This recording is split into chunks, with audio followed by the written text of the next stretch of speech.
Maliyan aw salamu alaikum an bɛ jamanaden bɛɛ fo k'a bɛɛ waleɲuman dɔn nin wagati in na Mali kɔnɔ ani Mali kɔ kan an ka foli bɛ se Maliyɛn ma yɔrɔ yɔrɔ jamanadenw sigi bɛ diɲɛ fantan ani naani fɛ Mali seleke naani bɛɛ la an bɛ aw bɛɛ fo k'aw waleɲuman dɔn nin wagati in na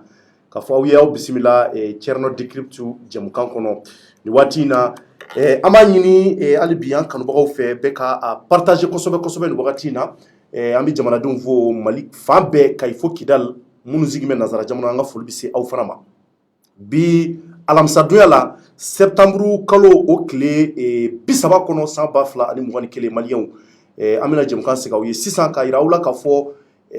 an bɛna émission daminɛ ni kunnafoni min ye o tɛ kunnafoni duman ye Maliyɛnw an ka Mali rappeur ba dɔ ni u b'a wele ko Ibrahim Sisoko ni u ko ko Iba One ale woloba ko Ala y'a ka kalifa minɛ a la mun de kɛra exactement an da bɛna se o de ma ko o de walawala aw ye an bɛna a yɛrɛ ka staff wele ni o ye a ka managerw maa minnu b'u hakili to a ka dɔnkilida taabolo kɛcogo la an bɛna o dɔ wele donc o ka se k'a confirmer mun de kɛra exactement ba banana cogo jumɛn mun de ba sɔrɔ an woloba sɔrɔ fo ka taa se saya ma bi nka ni ye Ala de ta ye ni ale de ye mun kɛ an b'a fɔ n ko ani ce a barika ale sabula an fɛn fɛn bi dugumakolo kɔnɔ don nataw la an bɛɛ bɛna taga donc an bi dugawu de kɛ Iba One woloba ye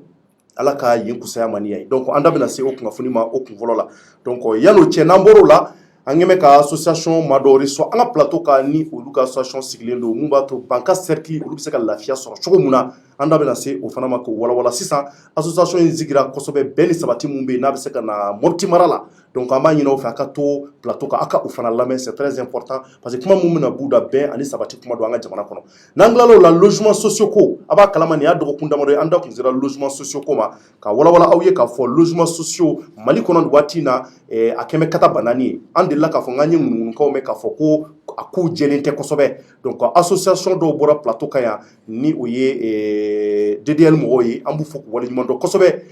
u nana plateau sanfɛ u ye fɛn caman fɔ ka na ni prévu ni gafe caman ye donc o tɛmɛnen kɔfɛ association wɛrɛ sera a ma fana ko olu fana de ta ye lakika ye ko kuma caman b'u bolo ni ka se ka ɲɛsin ko in na donc ɲininkaliw fana caman b'an bolo an bɛna masala o fana na logements sociaux ko tiɲɛ jumɛn b'a ko kɔnɔ donc an bɛna o fana baaraw sigi sen kan nka yan'o cɛ an bɛna kuma Iba One woloba ka faturu ka Maliyɛnw vraiment an ye nin kunnafoni mɛn Bamako n'a lamini kɔnɔ nin waati in na hali a ma tɛmɛ miniti 40 bɔɲɔgɔnko kan k'an to émission yɛrɛ la kunnafoni cira a ma joona an ye weleli kɛ ni ka se ka confirmer an bɛ dugawu de kɛ hali bi Ala ka hinɛ taba la donc entre temps an bɛna Iba One ka staff dɔ wele ni o ye Gladia Papu ani Kiyasu ye ɲɔgɔn sɔrɔ Kiyasu Pi yɛrɛ o de ye Iba One ka manager donc ale y'a confirmer an ye mais an y'a wele filanan na pour que n'a bɛ se ka kumakanw kɛ mun de kɛra exactement nka an m'a sɔrɔ donc mais Papu ale bɛna a ɲɛfɔ an ye donc an yɛrɛ weleli kɛ waati min o y'a sɔrɔ u caman bɛ kasi la mais ale ko basi t'a la mun de tun bɛ an ba la donc a bɛna o sɛbɛntiya et puis janaja fana bɛ kɛ don jumɛn ko o ye sini ye a bɛna o fana fɔ a bɛ kɛ fan jumɛn maa minnu bɛ se ka taa olu bɛ se ka taa ni ka se ka taa dugawu kɛ ka ɲɛsin an ba ma donc nin waati in na Papu salamu alaikum. Waalaikum salam. Somɔgɔw bɛ di? Tɔɔrɔ nba i bɛ se ka i présenter i tɔgɔ ni jamu. Ne tɔgɔ Mama Konta. Mama Konta. Mɔgɔw b'a fɔ Gladia Papu. Gladia Papu. Konta. D'accord Papu an kɔni kunnafoni sɔrɔ an ye Kiyasu yɛrɛ wele Kiyasu ko c'est vrai ko an ba kɔni ko Ala ye a ka kalifa minɛ a la donc maintenant an ko k'an bɛ ɲininka mun de tun bɛ an ba la exactement mun de tun b'a la. Ya kuma ŋɛnɛ. A kuma ŋɛnɛ. Waati min bɔ kan i b'a yɛrɛ to Côte d'Ivoire o i b'a wele k'a ma ŋɛnɛ i b'a seginna ka na a y'a ka fɛnw jɔ.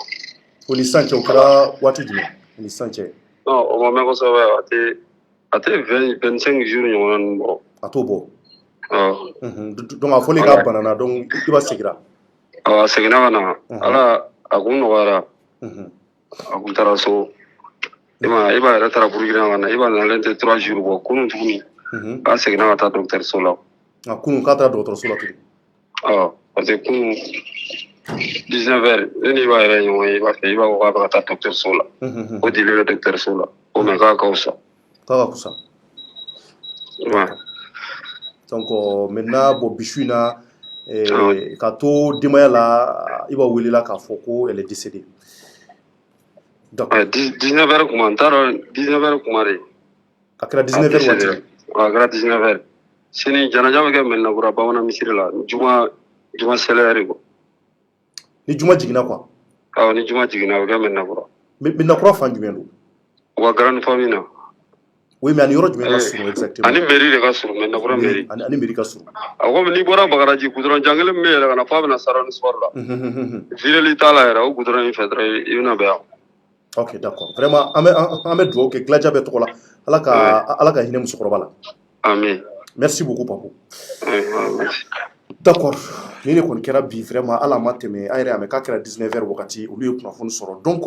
an b'a fɔ vraiment nin ye diɲɛnatigɛ yɛrɛ taabolo ye an n'an fɛn fɛn bɛ diɲɛ kɔnɔ an kɛra artiste ye an kɛra kunnafonidila ye an kɛra fonctionnaire ye an kɛra président ye bɛɛ laban o ye saya de ye an bɛ dugawu de kɛ ala ka labanko ɲuman d'an ma an ka ko ɲumanw kɛ k'u caya kosɛbɛ Iba One ba bɛɛ b'a kalama k'a fɔ c'est un jeune rappeur a tun b'a disi gosi ni a ba de ye kosɛbɛ kosɛbɛ a tun b'a fɔ ko Umu Dili de ye Umu Dili yɛrɛ je pense que ko a jamu ye Kamara de ye elle est Kamara donc vraiment a tun ma ŋɛnɛ bana tun b'a la a mɛnna dekun yɛrɛ bonya kojugu fɛ Iba kɛlen ka nafolo sɔrɔ Iba y'a se ka a madon a ba la k'a ba nɔgɔya k'a ba gɛrɛ a la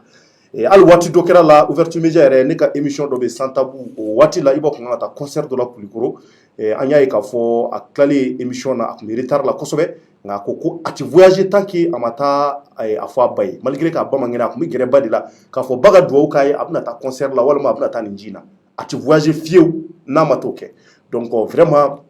ale kelen fana de b'a ba bolo a kelen de b'a ba bolo rappeur don bibi na mun bi ka an ka jamana kuma bɔ diɲɛ fantan naani fɛ hali kɔsa in na an y'a ye k'a fɔ diɲɛ jɛkuluba dɔw bɛ yen minnu bɛ artistes kuma bɔ ka artistes minnu bɛ k'u ye baarabaw kɛ ka se ka fɛn d'u ma mun b'a jira k'a fɔ k'u b'a la ka jamanadenw kunna wolo donc olu ka taasira dɔ n'u b'u wele ko Afrima Iba One tɔgɔ yera a la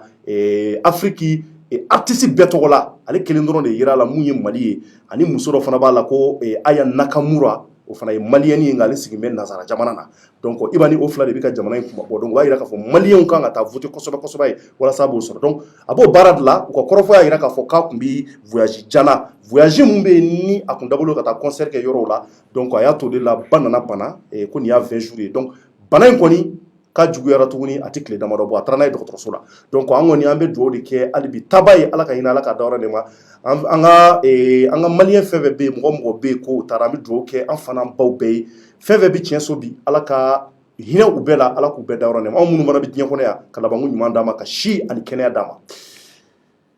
merci beaucoup donc Madi an bɛ bɔ o kɔnɔ vraiment Umu Dili Kamara kɔni nin kɔni ye o ko ye janaja sini ni juma jiginna à partir de juma bɛ jigin je pense que 13h tɛmɛnen kɔfɛ donc janaja bɛ yen inchallah ouverture média tɔgɔ la an bɛ kɛ yen kɛnɛ kan walasa ka se ka taa dugawu laban kɛ an ba ye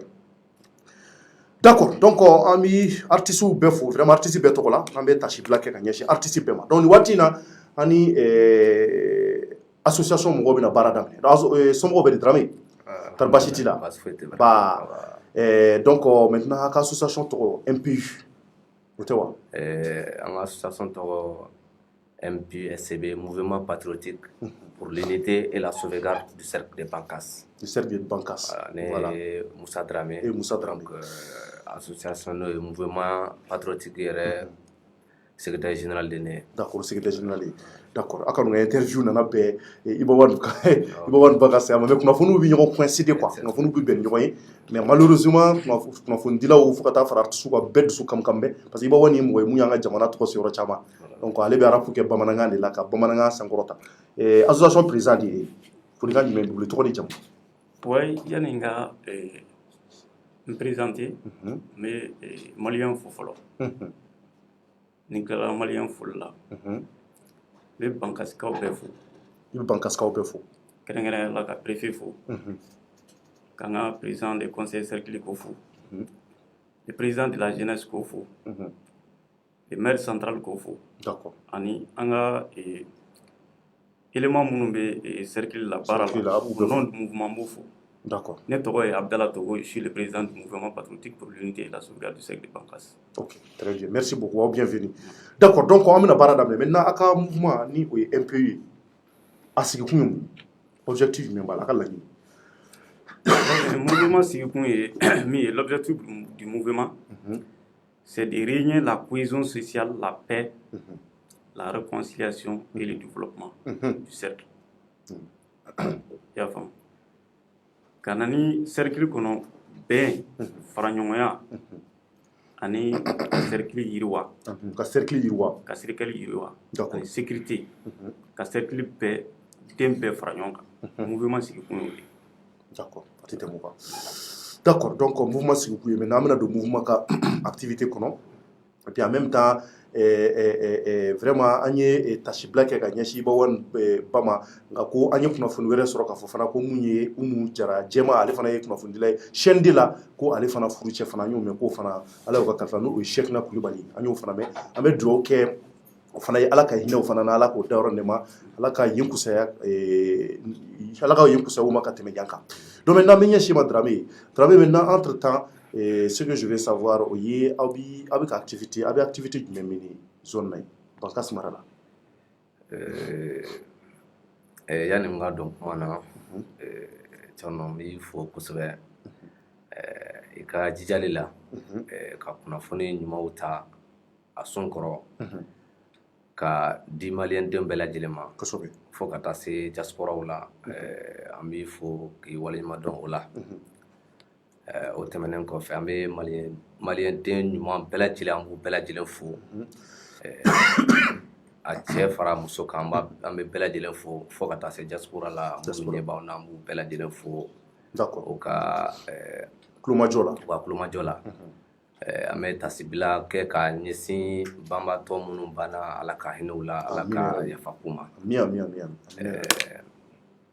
donc yani n ka don mouvement activité kɔnɔ n bɛ farakan dɔ bɛ yen n b'o fara président ta kan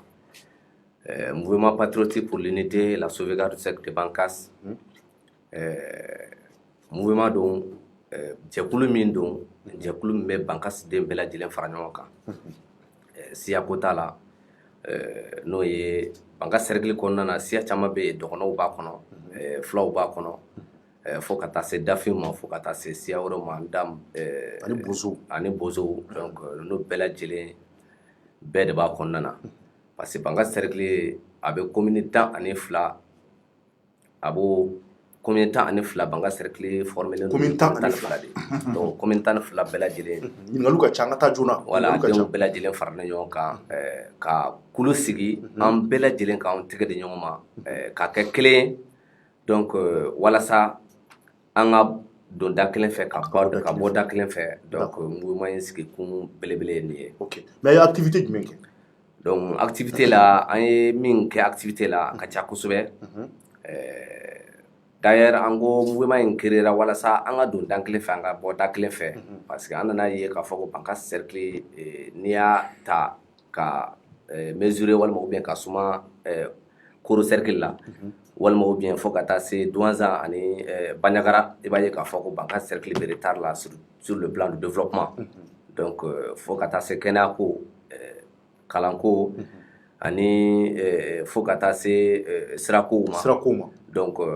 donc vraiment Bankas cercle bɛ retard belebele la mais an nana ye fugulan wɛrɛ nana cogo an kunna n'o ye insécurité min bɛ yen lakanabaliya donc vraiment o nana cogo an kan vraiment an ko yala anw Bankasdenw est-ce que an tɛ wuli ka fara ɲɔgɔn kan solution min bɛ se ka sɔrɔ a la donc an ka o solution ɲini walasa bɛn ani keleya ani lafiya min fɔra donc o bɛ se ka na Bankas cercle kɔnɔna na cogo min na donc o senfɛ an ye activité dɔw ta o activité an ka cadre minnu bɛ Bankas minnu bɛ bɔ Bankas minnu bɛ Bamakɔ kɔnɔna na donc an munumuna an n'u caman ɲɔgɔn ye hali n'an m'u o bɛɛ ma ɲɔgɔn ye ani a fanba bɛɛ lajɛlen ɲɔgɔn ye an sigira ka kuma yala solution jumɛn de b'a la donc an y'o kuma kɛ o kɔfɛ tuguni an tɛmɛna ka taa se fo village la donc an ka autorité locale minnu bɛ yen ani an ka notable n'o ye an ka dugutigilakaw dɔw laadatigiw fo ka taa se jeunesse ɲɛmɔgɔw donc an sera ninnu bɛɛ lajɛlen ma ka a kunkun n'a ɲɛɲɛ ka ɲɛf'u ye donc an bɛɛ lajɛlen an ka fara ɲɔgɔn kan donc an y'o activitéw kɛ an ye demande d'audience yɛrɛ bɛɛ lajɛlen sɛbɛn fo ka taa se ministère ma donc an ye fɛnw déposer an ni ministre dɔw yɛrɛ sera ka ɲɔgɔnya an kumana donc activitéw kɔnɔna na an y'olu bɛɛ lajɛlen kɛ an tilala ka kɛlɛ ye mɔgɔ minnu déplacer ka bɔ u ka yɔrɔ la donc n'o ye déplacer ye minnu bɛ cercle kɔnɔna na donc commune 8 ɲɔgɔnna u caman déplacer bɛ se commune 8 ɲɔgɔnna kɔnɔna na parce que an ka délégation minnu bɛ village la u wulila ka se u ma donc ka enquête kɛ donc degun mun b'u kan gɛlɛya mun b'u kan k'a bɛɛ lajɛlen ɲɛɲini ka dɔn ani mɔgɔ hakɛ joli de déplacé don k'u bɛɛ lajɛlen ɲɛɲini ka dɔn donc an ka activité kumabaw la an ye minnu kɛ donc dɔw de kɛra de président mais ɲɛsi ma président yɛrɛ n'a ka fɛrɛw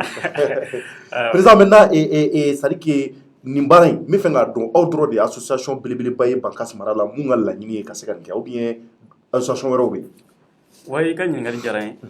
association sisan an bɛ yɔrɔ min na tuguni association belebeleba mun bɛ ka nin baaraba minɛ o ye anw de ye mais association misɛnmanin baden bɛ yen. a sigilen ni sisan cɛ a bɛ waati joli bɔ a ka nin ka jɛkulu in. an ka jɛkulu in sigira a bɛ ɲini ka san 1 bɔ sisan. a bɛ ɲini ka na san 1 bɔ. d'accord. association misɛnmanin baden bɛ yen olu fana nana fara ɲɔgɔn kan. o de nana fara o kan. baden yɛrɛ de. d'accord mais aw ka baara ye bɛn ni sabati ka na Bankasi ka diya kɛlɛ mun bɛ Bankasi kɔnɔ a bɛ se ka ban nka tari ko in taabolo bɛ ka ɲɛ o bolo wa.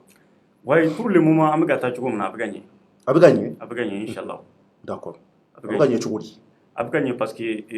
an bɛ ka tagama o tagama kɛ an bɛ ka nimisiwasa sɔrɔ a la quoi. i y'a faamu. o la dorénavant. mais a b'a kɛ cogo di vous consultez a bɛ jamana a bɛ mɔgɔ de consulter. a bɛ taa gɛrɛ dugudenw na a bɛ kuma u fɛ wa ou bien a b'a kɛ cogo di. an bɛ mɔgɔ caman consulter dugudenw par exemple an ka délégation yɛrɛ wulila ka taa fo cercle la. ka taa dugu les 12 communes la. les 12 communes. commune 8 de minɛnen don. an taara enquête kɛ a bɛɛ la problème bɛ yen parce que mɔgɔw de déplacera ka na sigi cercle kɔnɔ n'o ye Bankasi soit ka taa Sivare ka taa sigi. d'accord. i y'a faamu. an y'o enquête kɛ. très bien. o kɔfɛ an nana Bamakɔ yan an ni autorité caman fana ɲɔgɔn ye.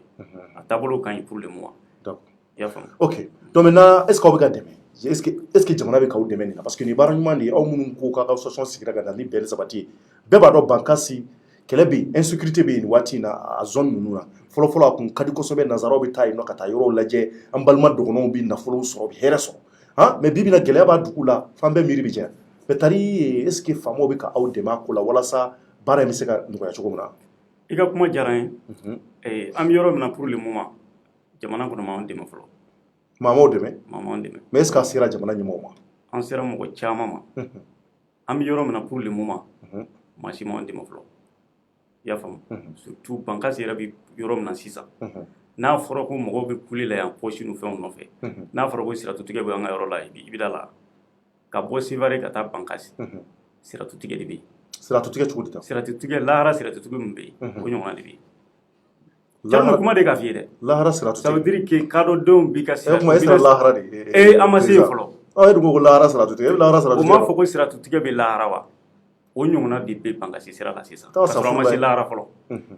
ka bɔ Sivare ka taa Bankasi. ala ka nin se lahara fɔlɔ. i y'a faamu yanni i ka se Bankasi problème don. tellement que sirako ka gɛlɛn. tellement que attaque ni bandiw bɛ ka mɔgɔ attaquer cɛ don. mais n'a fɔra ko mɔgɔw bɛ mankan ci la Bamakɔ yan i y'a faamu poche ni fɛn nɔfɛ c'est des problèmes. c'est des problèmes. i y'a faamu bi an kɔni bɛ min fɔ maliyɛnw ye ani Mali autorité baw ye. mais est ce que a sera autorité ma. an sera n'a ka gafe ye. an ye audience association de gafe b'aw bolo. caman an y'a déposé fan caman. a ka association reconnu don fana. a reconnu don jamana fɛ récépissé b'a la. d'accord. i y'a faamu. donc maintenant bon vraiment o ye ko ye hali bi an bɛ tila ka an b'a kuncɛ ni aw ka numéro ye sa président a bɛ numéro bila ka kɔrɔfɔ laban fɔ faamaw ɲɛ bɛ aw la bi ouverture média kan a bɛ se ka kɛ après l'émission kɔfɛ u bɛna wele ka se k'aw dɛmɛ mais maintenant n bɛ ɲɛsi Dramé fura jumɛn bɛ a la aw dalen b'a la k'a fɔ fura jumɛn bɛ yen walasa ka se ka na ni bɛn ni sabati ye e yɛrɛ ka miirina na Bankasi mara la. alhamdulillah i ka ɲininkali diyara n ye kosɛbɛ yani n ka question in jaabi n bɛ dɔ fara président ka fɔli kan rapidement. donc c'est vrai an kɔni wulila an sera mɔgɔ caman ma Mali autoritéw la parce que walasa an ka ko in problème min bɛ an ka se ka solution sɔrɔ a la donc an sera an ka cadrew de ma donc cadrew kɔfɛ n y'a f'i ye cogo min na an sera village de la donc o kɔfɛ an y'a laɲini ka ministrew caman rencontrer donc fo ka taa se président de la transition ma parce que Bankasi cercle les 2 tiers de cercle Bankasi cercle clan 2 bɛɛ lajɛlen minɛna donc bi an bɛ yɔrɔ min na degun belebele de bɛ yen donc n bɛ min fɔ o yɔrɔ la donc o ye maintenant k'i ka kuma jaabi walasa ka fura min bɛ yen an bɛɛ lajɛlen ka non n ye dumuni kɛ donc an bɛɛ lajɛlen ka an bɛɛ lajɛlen ka se ka fara ɲɔgɔn kan i tigi jam fɔ dɛ Dramé tɛ yan awɔ Dramé don ni n'a sɔrɔ nɔnɔ ni basi nege b'i la n bɛ se k'o d'i ma problème foyi t'a la voilà comme anw ye filaw ye ok d'accord donc o la an bɛɛ lajɛlen k'an tɛgɛ di ɲɔgɔn ma parce que mɔgɔ kelen ni ko cunna mɔgɔ kan i kelen se k'i yɛrɛ bɔ il faut k'i ka gɛrɛ mɔgɔw la donc an bɛɛ lajɛlen parce que nin ye jamana ka kungo de ye parce que ni joli bɔra adamaden fari fan kelen na donc farikolo bɛɛ lajɛlen b'a santi bɛɛ b'a santi donc solution b'an bolo an bɛɛ lajɛlen ka hakili de an ka hakili fara ɲɔgɔn kan donc an ka lajɛ sensibilisation minnu bɛ yen donc formation bɛ se ka bila sen kan donc ka bɛɛ lajɛlen don da kelen fɛ ka bɔ da kelen fɛ ka yira mɔgɔw la k'a fɔ ko donc vraiment an ka lajɛ an ka nin ko in parce que n'i ye maliyɛn kelen n'i y'a kɛlɛ a bɛ komi i y'i yɛrɛ de kɛlɛ ça c'est vrai mais fura mun b'a la i bolo ɲɔgɔn kumaya de don wa voilà fura min b'a la an ka sensibilisation kɛ an ka gɛrɛ ɲɔgɔnw na donc an ka sigikafɔ kɛ an ka bɛn parce que sigikafɔ de bɛ fɛn bɛɛ lajɛlen ban donc ne kɔni ka hakili la fura min b'a la donc an bɛɛ lajɛlen ka gɛrɛ ɲɔgɔn na donc an ka sigikafɔ kɛ donc solution jumɛn b'a la donc an bɛɛ lajɛlen k'o sira ta donc n hakili la solution min bɛ o nin ye oui nin d'accord donc président an bɛ ɲɛsin ma an sera émission ban yɔrɔ ma maintenant bankasikaw kulo b'i la maliyɛnw kulo b'i la faamaw kulo b'i la jamana kalifamɛ maa mun na b'u kulo b'i la bankasi o ye anw ka Mali yɔrɔ dɔ ye nafasɔrɔ siraba de don i yɛrɛ ko k'a ta yɔrɔ bɛ n'a fɔ siratu tigɛ ne yɛrɛ kɔni delila ka taa Bajangara anw da tɔ fo i bɛ siran c'est à dire que i sigi min wali kɔnɔ i kɔnɔ mɔnen don i y'a ye dali biye ka sunɔgɔ t'i ye i bɛna se i ɲuman bɛna se i ɲuman tɛna se i t'a dɔn i b'a sira kelen boli ka bɔ Sevare ka taa ye f'i kɔnɔ mɔ i tɛ maa si ɲɛna f'i jaabi tigɛ bon yɔrɔ bankasi b'o ɲɛfɛ o a t'o ɲɛfɛ o y'a i ma se ɲɛfɛ fɔlɔ donc o de y'a to i ye sira tigɛ in fɔ n dar'i ka kuma na dɔɔni bon maintenant mun b'i bolo kɔrɔfɔ labanna ka ɲɛsin hali bi jamana faamaw ma u ka se ka aw dɛmɛ aw ka association na mun b'a to aw ka dɔ fara cɛsiri kan lafiya bɛ se ka na dɔnkɔnɔ mara la cogo min na. I ka ɲininkali i ka kuma diyara n ye Thierno kumakan min bɛ ne bolo ka ɲɛsin Mali faamaw ma kɛrɛnkɛrɛnyara le président de la transition Assimi Goïta parce que ale yɛrɛ ko ale ka sara parti dɔw bɛ yen k'a bɛn'o di fantanw ni fɛnw ma a ye forage-siɲɛw a y'o daminɛ vrai que a y'a daminɛ a bɛ ka di mɔgɔ min na maliyɛn dɔw don parce que ni maliyɛn dɔw ye fɛn dɔ sɔrɔ ko n bɛɛ y'a sɔrɔ mais degun bɛ yɔrɔ min na a k'o yɔrɔ lajɛ surtout bankasi a k'a kɔlɔsi aw la kosɛbɛ quoi très bien jiko problème bɛ yen l'insécurité totale bankasi est abandonné par l'État sous-préfecture bɛɛ wulilen don bankasi dɔrɔn cercle dɔrɔn de bɛ yen très bien u ka fɛɛrɛ kɛ an b'a ɲini u fɛ u ka brigades créer quoi les brigades territoriales de la gendarmerie k'olu créer pour que sécurité ka se ka na tant que ni sécurité tɛ foyi tɛ yen développement tɛ foyi tɛ yen i y'a faamu u k'u hakili to o yɔrɔ la kumakan min bɛ ne bolo k'a ɲɛsin u ma o y'o de ye ok donc a bɛ sɔrɔ cogo di an bɛ sɔrɔ téléphone numéro bɛ yen coordinateur ka numéro bɛ yen o ye combien ale b'a ka numéro dicté a b'o fɔ maliyɛnw ɲɛna Dramé. Ok, Dramé, téléphone numéro téléphone numéro est 75 98 27 80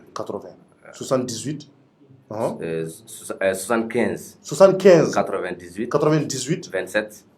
80 o ye association ka numéro ye maa minnu bɛ fɛ ka aw dɛmɛ pour que hali bi aw ka baara in ka sinsin aw bolo a b'o fɔ donc kɔrɔfɔ laban jumɛn bɛ Dramé yɛrɛ bolo o ye kɔrɔfɔ laban min bɛ ne bolo n bɛ Mali autorité fo kosɛbɛ u ka jijali ani u ka cɛsiri la walasa jamana ka se ka lafiya jamana ka se ka hɛrɛ sɔrɔ donc u bɛ baara min na halisa ala ka a sira nɔgɔyaw ye ala k'a se ala k'o di an n'u bɛɛ lajɛlen ma ala ka lafiya nati jamana kɔnɔna na an mago bɛ hɛrɛ min na ala ka o nati jamana kɔnɔna na donc u k'a lajɛ bankasi ni Sevare sira min bɛ yen ka bɔ Sevare fo ka taa se Koro donc o sira in u k'a lajɛ u ka o sécuriser kosɛbɛ donc vraiment an mago bɛ sécurité de la bankasi cercle mago bɛ sécurité de la Mali mago bɛ sécurité de la an mago bɛ sécurité min na u ka wuli u ko jija u cɛsiri a la donc kumakan laban bɛ ne bolo ka f'u ye donc o de nin ye merci beaucoup Dramé ani Abdallah Togo kɛ merci beaucoup an b'i fo kosɛbɛ k'i waleɲuman dɔn donc maliyɛnw ni u ye association minnu sigilen don walasa lafiya ani bɛn ni sabati bɛ se ka na cogo min na bankasi mara la olu de nalen filɛ ka na kulekan di ko jamana ɲɛmaaw k'u hakili t'u yɛrɛ la sabula u fana kɛmɛ ka wuli k'u jɔ mun b'a to lafiya bɛ se ka na jamana kɔnɔ donc olu fana ye association belebeleba ye mun nɔnnen don bankasi n'a mara la an bɛ bankasika bɛɛ fo nin waati in na an lajɛmɛ fo bankasi n yɛrɛ terikɛ sɛbɛ caman bɛ bankasi n b'u fo kosɛbɛ k'u waleɲuman dɔn k'a fɔ hali bi ala ka bɛn na bankasi kɔnɔ ala ka bankas dia wa andali mala ka fo abike insha Allah afana ka association ala ka barka do wala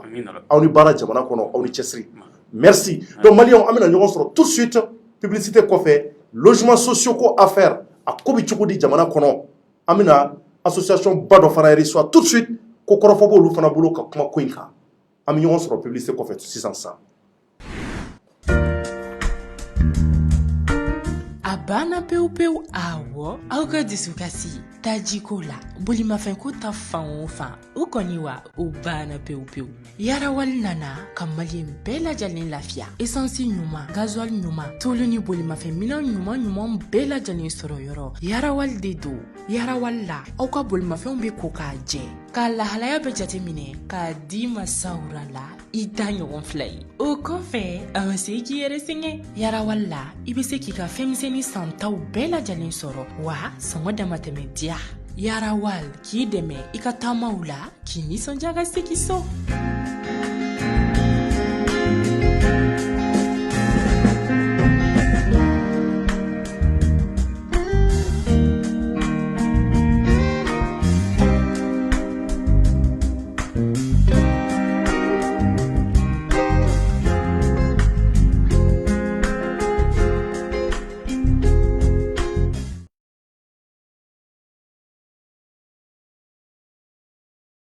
ni an sigilen kana plateau kan tuguni an b'a ɲini aw fɛ a ka partager kosɛbɛ sabula ni waati in na an bɛ logement sociaux ko kuma de kɔnɔ ni waati in na a b'a kalama nin y'a dɔgɔkun damadɔ ye an da magana logement sociaux ko la sabula an ko k'an ye ŋunuŋunukaw mɛn k'a fɔ ko caman bi logement sociaux ko kɔnɔ k'a jɛlen dɛ donc n ko anw da ye ka se k'a tiɲɛ n'a nkalon dɔn sabula anw bɛ jamanadenw ka baara de la o sababu la a ka kan an k'a lamɛn ka bɛɛ lamɛn association damadɔ bɔra yan minnu nana a kuma caman fɔ ODDL mɔgɔw b'o la olu fana nana fɛn caman fɔ ka na ni gafew ni prévu caman ka a da plateau sanfɛ k'a yira k'a fɔ ko in jɛlen tɛ kosɛbɛ maliyɛnw ni fana association wɛrɛ natɔ ye u yɛrɛ bɛ n'u présenter k'olu fana bɛ ko caman kalama ko in na wa k'u b'a ɲini jamanadenw k'u fana lamɛn kosɛbɛ nin waati in na an b'an ɲɛsin Kinibolo yanfan fɛ ne fa somɔgɔw bɛ di an ba ça va tɔgɔ duman jamu duman ne tɔgɔ Burama Gimbala Sibi Burama Gimbala Sibi oui nin nɔgɔ in ka di dɛ ah oui Gimbala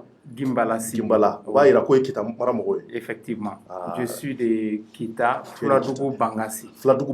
effectivement i bisimila mais n'a ka association tɔgɔ an ka association tɔgɔ Fédération des associations des bénéficiaires et demandeurs des logements sociaux au Mali o abréviation ye jumɛn ye FEDAL Mali o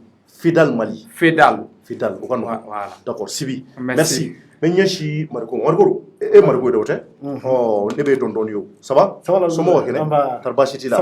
ba i tɔgɔ n'i jamu yɛrɛ ne tɔgɔ Fuseni Mariko e bɛ jɔyɔrɔ jumɛn fa jɛkulu in kɔnɔ bon non ne ka jɛkulu an ka jɛkulu tɔgɔ la coalition pour la défense du droit au logement donc jɛkulu kelenw tɛ yan jɛkulu kelenw tɛ donc aw ta tɔgɔ la coalition pour la défense du droit au logement o bamanangalama ye jumɛn ka jamana kɔnɔdenw ka fara ɲɔgɔn kan ka an ka hakɛ soko la ka o don ba la k'o don ba la walasa bɛɛ bɛ se ka hakɛ sɔrɔ a la cogo min na très bien merci beaucoup donc e y'o ɲɛmaa ye donc FEDAL Mali e fana y'o ɲɛmaa ye ne y'o ɲɛmaa ye baara banna donc an bɛna kari ɲɔgɔn na nin waati in na an bɛna ɲininkali caman bolo dɔ la parce que association ka ca bi na bɛɛ ko k'i ka laɲini ye soko lafiya bɛ na so kɔnɔ merci bon anw fana ka laɲini ye ka kɛ jamanadenw kumada ye ka faamaw interpeller k'a fɔ jamanadenw soko b'u la tari baara ninnu bɛ ka k'a kɛcogo la wa o de y'anw ka ɲininkali donc ɲininkali fɔlɔ n b'a tɛnku i la n bɛ fɛ soko kuma min n'a bɛ sen kan aw bɛ mun dɔn a la soko kuma min bɛ sen kan ne bɛ fɛn min dɔn a la ne en tant qu'habitant des logements sociaux ne en tant que président de la fédération des associations bɛ fɛn min dɔn soko in na exactement par exemple logements sociaux mun dira le 20 septembre 2021 ni o tun ye première et deuxième tranche ni o remise de clé kɛra o so ninnu depuis 2019 bon je pense qu'on peut aller avec ça 2019 2019 où so ninnu o dira la première tranche a été donnée en 2019 qui faisait 3743 logements sociaux. Kati et Tabakoro, on dira. Donc, so nunu dile gouvernement ye la CELI kɛ ORTM na et à travers les radios privées ko maa mun n'u ye logement sociaux ɲini 2018 kɔnɔna la n'u ka jaabi bɔra 2019 kɔnɔ maa mun ma so sɔrɔ u b'a ɲini u fɛ u k'u ka caution to u ka comptes kɔnɔna la yani deuxième tranche cɛ. Minnu kɛ 2018 quoi. Au fait candidature de lancera en 2018 maa mun tun bɛ yen n'u mago bɛ logement sociaux la appel à la candidature kɛra en 2018 mais jaabi ninnu u nana bɔ en 2019. En 2019. En 2019. Jaabiw bɔlen sisan a yirala bɛɛ lajɛlen kelen kelenna la maa mun ye so ɲini k'u kana taa u ka caution ta u k'a to yen deuxième tranche bɛna kɛ. C'est en ce moment commission d'attribution et le département où il y a communiqué lancé. Communiqué lancé, il y a dans un premier temps, son nina tuye mogo ba mugani nani, ba mugani nani, keme woro ani bi kononton ani woro. Au lieu de tuer son nina, so joli, il y avait 12 566 logements sociaux au programme de Lancera. 12 566 logements sociaux au programme de Lancera. Au programme Lancera, et il y a eu un postulant, voire des postulants, au nombre de 24 696. Donc, aux 24 696 dossiers Mindira, au trier. Au trier, il y a la commission d'attribution. La commission d'attribution. La commission d'attribution des logements sociaux au Mali. Ni maouye logement nini, logement sociaux dossier au Beladon. Au Beladon, il y aura du main. Office malien de l'habitat. Ni office malien de l'habitat, nous est dossier réceptionné ou le dossier dit commission d'attribution. Donc, ni so nini na ou datimine. Mado be d'office olu man ka so ɲini mado be d'office olu man ka so nunu ɲini mais bon malien on restera comme on est hein? Voilà d'accord n'i y'a ta k'a lajɛ ma jumɛnw de man ka so ɲini ma mun ni so man kan e cɔrɔnɔ e b'a dɔn i dinɛ ni ŋaniya la i ni ala cɛ logement sociaux e mako fosi t'a la jɔnni mako t'a la. Je viens. C'est Misala. Elle est là. Non, Misala. Non, je viens. Misala. Non, au fait. Exemple. Oh, mais comme il faut qu'on donne un manga, il y a pas de qui t'a yachiré ba. Oh, mais je l'ai pas besoin de dire mal pour rien servir. Ah, ambelaka kane, n'era nakaka. D'accord. Autant pour moi. Donc, au fait, mon gars de bain, réellement, on dit logement social nous manquons. O ye setigiw ye so b'u bolo fan bɛɛ fɛ olu man ɲi ka taa aran kun janya donc dossier ba 24 ani 696 in sɔrɔlen u ye dossier ninnu trier parce que dossier dɔw bɛ yen u man ɲi donc dossier ninnu trierlen kɔfɛ il est resté à peu près 16 802 dossiers éligibles. D'accord. Aux 16 802 dossiers au loin de là, il y a 3743 logements qui ont été sélectionnés parmi les 16 802 dossiers. Pourquoi? Mouna. Il y avait 3743 logements dans le lot des 12 566 logements qui étaient finis, prêts à être donnés aux Maliens. Au Kera, sans baguette dans le Gondoa. Tan konoton qu'on a là. Donc maintenant, au son nous dira. Au son dile sisa. Olu dira. Olu dira. Donc maintenant, au son nous dile sisa. Afora, ma tomu, nous be d'ici là. Nous, ou ma sofro. Nous ka caution B. Ou ka caution nous toye. Dossier ou ka analyser. Deuxième tranche binake. Donc mais bon, malheureusement, qu'à bord 2019 là, manga ou nana tchaya jamana kono. Ko nana gɛlɛya fanga dafiriw nana kɛ fo kana se bi ma deuxième tranche a tun ma se ka kɛ mais au temps in bɛɛ kɔnɔna la Tchorno je vous dis de façon sincère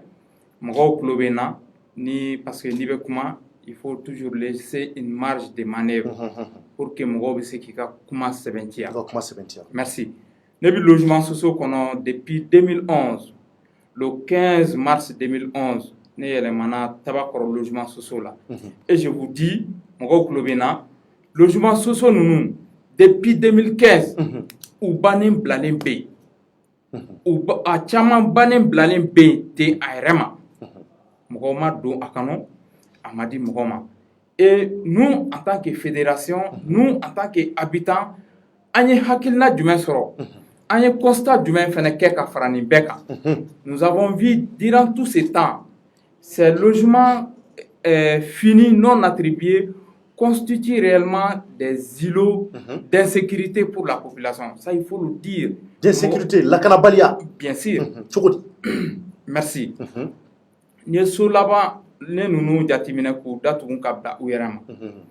On suppose que Tiki Toula,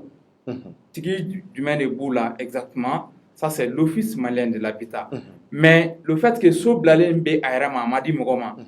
Mogo Djougou ye Nana, Kanado so non kono. So Dibali, habitant tisse ka don, Mogo Nana dosso kono, Anaka Dembaya, ou bien souffre, il va y lumière de so konala, mais journée konala, il te faut chier. Et petit à petit, on a vu que Kabo Sokomada Nununa, Mousso Kasugulata Air Nunu, on a clairement constaté que Mogo Djougou Bebo Soda Toune Nunu kono, Mouma di Mogoma, Ka Anga Mousso, ou Ka National Mineula, ou Ka Moto Mineula, ou Ka Partoufé, ainsi de suite.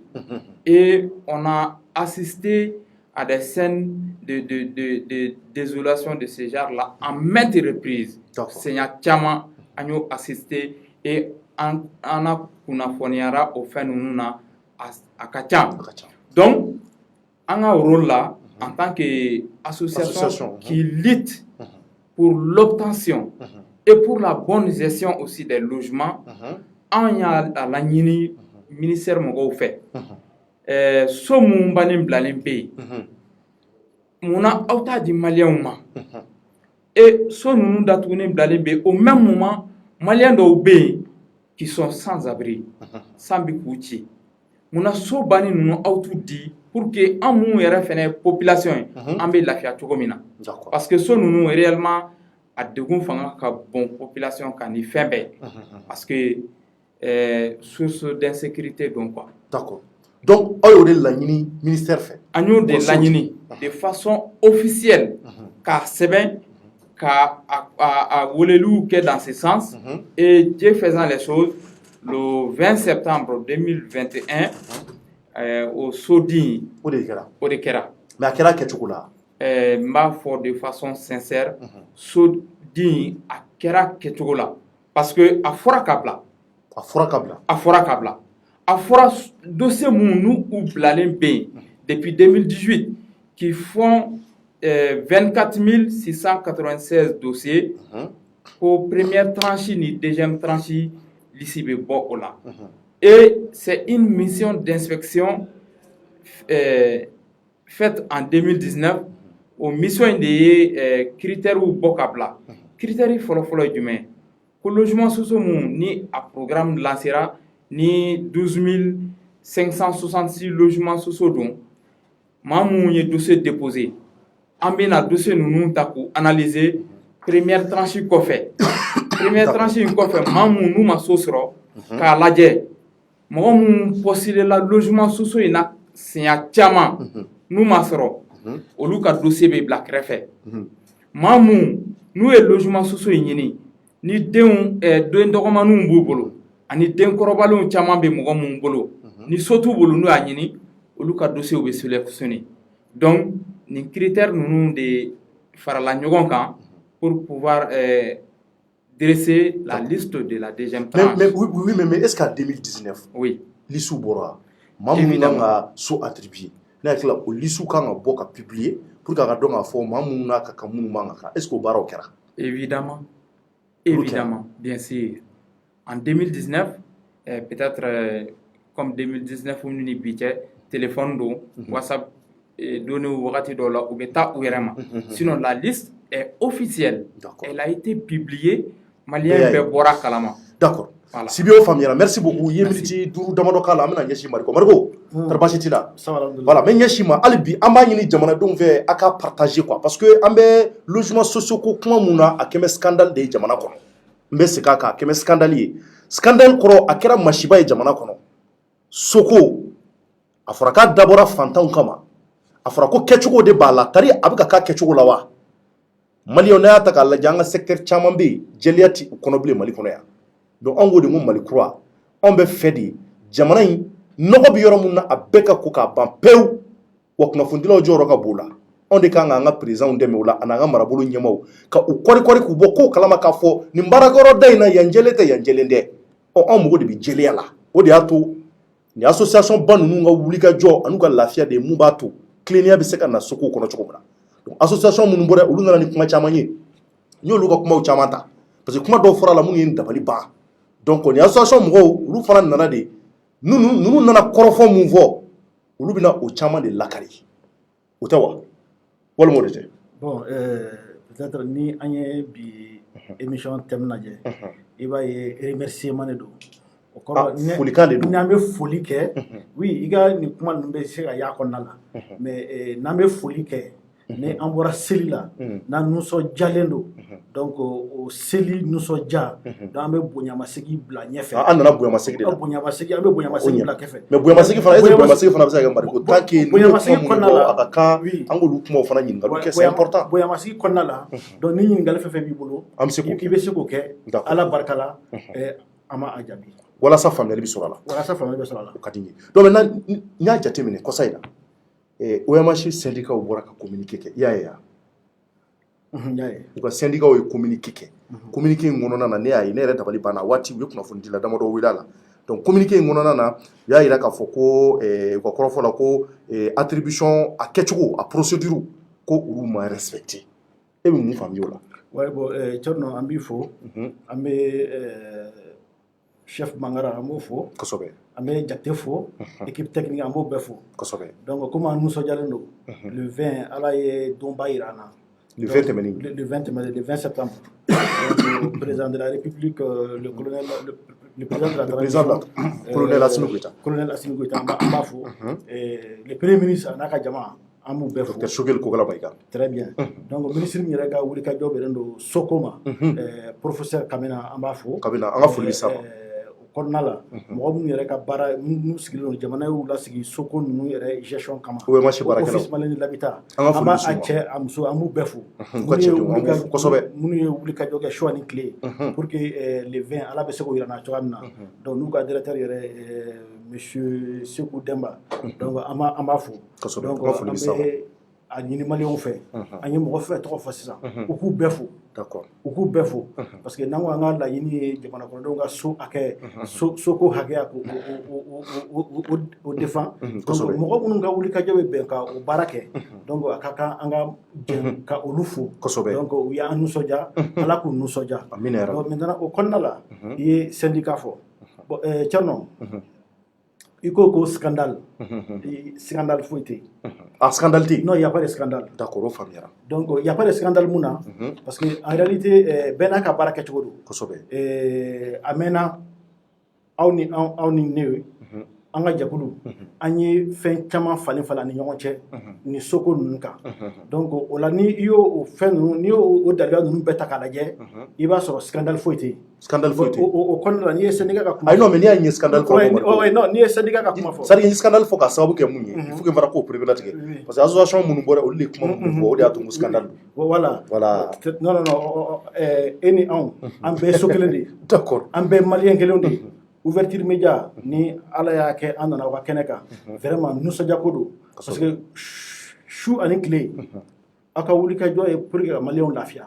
ni an fana ka wulikajɔ y'o ye a ka ca ala fɛ ni ala sɔnna ma n'an farala ɲɔgɔn kan an bɛ fɛn ɲa maliyɛnw ye inchallah so ninnu n'a bɛ di sariya de b'a la kɛcogo b'a la i n'a fɔ an bɛ fɛn ta les critères d'attribution sariya dɔ de bɛ yen o b'o fɔ est-ce que syndicat tɔgɔ sɛbɛnlen bɛ o critères d'attribution kɔnɔna la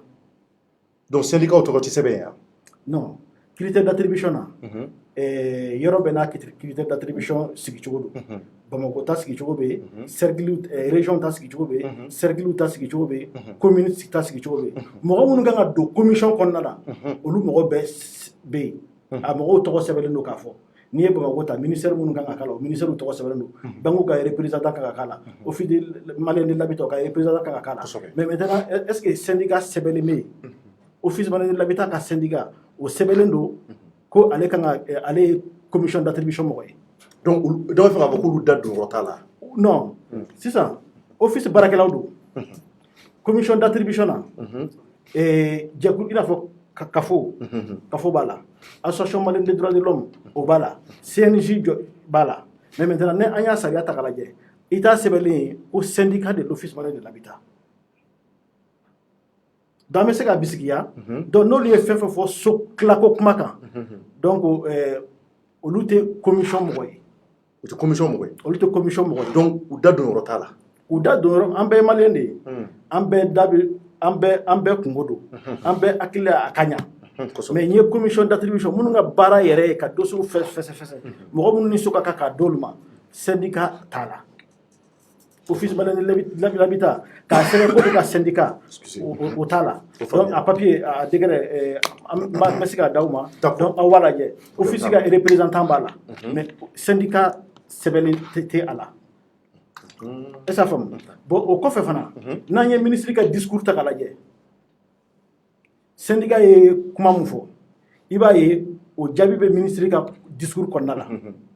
parce que an kɔni b'a bisigiya office malien de l'habitat a bɛ ministère dɔ de ka yamaruya kɔnɔna la kosɛbɛ donc ni ministre ye a fɔ ko baara kɛra cogo min na est ce que baarakɛyɔrɔ min b'ale ka mara kɔnɔna la olu bɛ se k'a fɔ ko ministre y'a fɔ cogo min na ko baara kɛra ten ko o man kan o tɛ ou bien fo n'a sɔrɔ o don sinon ministre y'a fɔ a ka discours kɔnɔna la an bɛ tila k'a bila an ka page kan an m'a di aw yɛrɛ ma parce que an bɛ ɲɔgɔn dɛmɛ nin ko la koyi parce que n'an ma ɲɔgɔn dɛmɛ nin ko la a bɛna k'an bɛɛ bolo magosa ye donc ni an bɛna ɲɔgɔn dɛmɛ sisan donc o dalilu mun b'an bolo n'an ye dɔw ci aw ma ka ban donc ministre ka discours an b'o ci aw ma aw bɛna ye syndicat ka kuma jaabi b'o kɔnɔna la est ce que a faamu donc wa kuma jaabi b'o kɔnɔ u ka kuma jaabi ministre ka kuma kɔnɔna la donc n'a sɔrɔ olu kɔni bɛ baara kɛ ministre ni office malien de l'habitat bɛ baara kɛ ministère de l'habitat o ka yamaruya kɔnɔna la donc olu ka jaabi bɛ ministre ka kuma kɔnɔna la mais u ka jaabi kɛra mun ye syndicat ka problème ye jumɛn ye olu ka problème i bɛ se ka u ka problème fɔ ɲɛna u ka problème ye mun cogo di i n'a fɔ syndicat ka ma mun de faamuya commission d'attribution so mun kan ka tila olu ma mun faamuya la u ka problème ye mun y'a la non olu ye déclaration min kɛ est ce que i bɛ se ka fɛn dɔ fɔ an ɲɛna mun b'a yira ko baara kun kan ka kɛ cogo min na k'a ma kɛ ten non ne bɛ k'e de ɲininka o parce que aw de ye association ɲɛmɔgɔ ye bon olu de ka kɔrɔfɔ kɔnɔ u k'o de ko mun ye procédure d'attribution k'a c'est-à-dire k'a ma respecter kɔrɔ a ma k'a kɛcogo la ne ma fili bon ne bɛ de ɲininka o la o c'est-à-dire u ye nin mun fɔ nkalon don wa walima tiɲɛ don ouais maintenant sisan comme ne t'a ko dɔn o kɔni kuma nin y'o expliqué donc mais n y'i ɲininka fana n ko ta est ce que OMH syndicat u da kan ka don a la wa u man ka don a la c'est important n'u da kan ka don a la i ko ko mais ko commission fɛn kɛcogo la u man ka ye o la u tɔgɔ t'o la fo tile latigɛ o faamuya voilà maintenant ne ka ɲininkali bɛ ne fɛ ka mun dɔn c'est-à-dire u ye nin mun fɔ tiɲɛ tɛ wa est ce que a kɛra kɛcogo la bon bɛɛ bɛ baara kɛ ni i ka dɔnniya ta de ye dossier mun dira 16,000 ani 802 n'i ye 3,707 ni 43 b'o la a tɔ bɛ to 13,000 ani 59 ye a fɔra ko ka deuxième tranche de ta o la an yɛrɛ ka wulikajɔ bɛnna depuis mars 2020 an b'o kɛlɛ la pour que an b'o boliboli la pour que ka liste bɔ ala barika la an ni mɔgɔ laban min yɛrɛ ye ɲɔgɔn ye a ko la o kɛra CNT ani directeur ani CNT président de kun kan ka ɲɔgɔn ye mais a don Malik Diaw a bolo de kun don ani 5e vice président de ɲɔgɔn ye madame honorable madame Jara Arakitala est ce que a faamu donc commission d'attribution u bɛ baara kɛ normalement cogoya min na ni dossier b'u bolo ka ban donc mɔgɔ min kan ka bɛn deuxième tranche nombre ma u b'a ta o kɔnɔna la donc n'u y'a ta o kɔnɔna la donc est ce que an bɛ se k'a fɔ k'u ka baara ɲɛna ou bien k'u ka baara ma ɲa parce que an bɛ baara kɛ ni daluya de ye anw tɛ commission mɔgɔ ye an tɛ commission mɔgɔ ye an ye association de ye anw bɛ laɲini kɛ lisi ka bɔ mais anw tɛ baara kɛ a kɔnɔna la donc pour i tɛ se ka o baara donc a bɛ kɛ cogoya min na sariya ye mun fɔ commission sigicogo commission kɔnɔmɔgɔw ni o dɔ de bɔra k'a fɔ ko baara ma kɛ a kɛcogo la an bɛ se ka bisigiya baara ma kɛ a kɛcogo la mais ni commission kɔnɔmɔgɔ ma bɔ k'a fɔ an ɲɛna ko baara ma kɛ a kɛcogo la e kɛnɛmamɔgɔ o kɔni i bɛ k'i hakilinata de fɔ ni ne y'a fɔ ko bi ko ouverture média la émission kɛra Thierno yɛrɛ i b'a sɔrɔ a ka maquillage ma kɛ ka ɲa ne yɛrɛ kun tɛ salle kɔnɔ yan n bɛ hakilinata de fɔ donc ni commission kɔnɔmɔgɔw de bɔra k'a fɔ ko commission ma baara kɛ a kɛcogo la donc an bɛ se ka bisigiya ko baara ma kɛ mais ni commission ma bɔ k'o fɔ donc sariya y'a fɔ cogoya min na an y'o observer an bɛ se ka bisigiya commission y'a ka baara kɛ ka ɲa donc an b'o bisigiya cogo di parce que an ye fɛn minnu ci ma ala barika la i b'a ye mɔgɔw de bɛ yen depuis 2019 baara kɛtɔ liste provisoire bɔdon olu bɔra k'a fɔ ko jama ka ca so ma ko mais so cɛ dɔ fɛn ba saba ye i kan k'o tila mɔgɔ 6,000 ni ɲɔgɔn cɛ ayi kɔni mɔgɔ 3,000 kɔni olu bɛ fɛn bɛɛ biri u kunna donc olu ko mɔgɔw k'u jasigi bɛɛ tɛ se ka so sɔrɔ ko na ala sɔnna ma ko don nata la mɔgɔw bɛ so sɔrɔ ko olu ye baara yɛrɛ kɛcogo bɛɛ lajɛ ko baara ɲana jɔnni ko ten bon an nana an ka jɛkulu tɔgɔ la an ka jɛkulu tɔgɔ la n'u ye ne ci ka na hali ni ye président ye a ma kan a ma fɔ ko n ka mɔgɔ tɔgɔ fɔ hali i bɛ ka n bilara ka syndicat de tɔgɔ fɔ sinon a man kan n ka mɔgɔ tɔgɔ fɔ n'an bɛ kuma an tɛ mɔgɔ tɔgɔ fɔ est ce que a faamu an bɛ kuma ni daliyaw de ye o daliyaw o bɛ état bɛ baara kɛ cogoya min na faamaw bɛ baara kɛ cogoya min na an bɛ kuma ni olu ka baara kɛta de ye mais an tɛ mɔgɔ tɔgɔ fɔ est ce que a faamu donc ni hali n ye syndicat tɔgɔ fɔ o kɛra n ka fili ye parce que n man ka mɔgɔ tɔgɔ fɔ est ce que a faamu donc n tɛ n'u tɔgɔ fɔ mais comme e b'a dɔn ko olu mɔgɔw de bɔra i fɛ yen olu mɔgɔw fana b'a dɔn ko olu de bɔra vidéo la donc an bɛ ka kuma n'olu ka kumakan de ye olu de ko 2019 baara fɛn fɛn kɛra ORTM caméra ɲɛfɛ k'a baara bɛɛ kɛra ka ɲa k'a baara bɛɛ kɛra ka ɲa don min na liste provisoire taara di ministre ma kelen don min na liste bɔra k'u nisɔndiyara ko parce que k'a fɔra ko baara kan ka kɛ cogo cogo la ko baara kɛra ten ko baara banna ni i y'o fɔ kunun bi ka tila k'a fɔ ko baara kelen kɛcogo ma ɲa peut-être a kan ka ɲɛɲini kun min na i bɛ k'o fɔ dɛ donc mais est ce que a dɔnna kun min na u y'o fɔ wa est ce que a dɔnna kun min na u y'a fɔ k'a kɛcogo ma ɲa kun min na n y'o fɔ est ce que liste bɔra ɲɛ wa komi n y'i sigi na siri très bien est ce que liste bɔra o kun ne bɛ se ka mun f'i ɲɛna o la sisan parce que an y'a ye n y'a f'i ɲɛna an bɛ baara kɛ ni daliluwa de ye o mɔgɔw arajo dɔ la u y'a fɔ ko liste fɔlɔfɔlɔ min bɔra ko ministre ye quota dɔ d'olu ma u yɛrɛ y'a ministre tɔgɔ fɔ k'o ye quota dɔ d'olu ma olu ko tila u ni ɲɔgɔn cɛ est ce que a faamu an ka wulikajɔ de fana bɛnna Thierno k'o de bali an y'an y'o bali ani ala barika la cɛba minnu bɛ yen n'an y'u tɔgɔ fɔ yan sisan ni olu ko ka maliyɛnw ka lafiya ka chance di maliyɛn bɛɛ ma bɛɛ ni mun ka kan bɛɛ k'o sɔrɔ donc an bɛ olu fo an farala olu kan o baara ɲuman na ka se k'o de kɛ donc an b'a bisigiya n'i ye kuma cayalen liste ko la o yɔrɔ de don parce que fɛn man di mɔgɔ ma i ko a k'o tila aw ni ɲɔgɔn cɛ.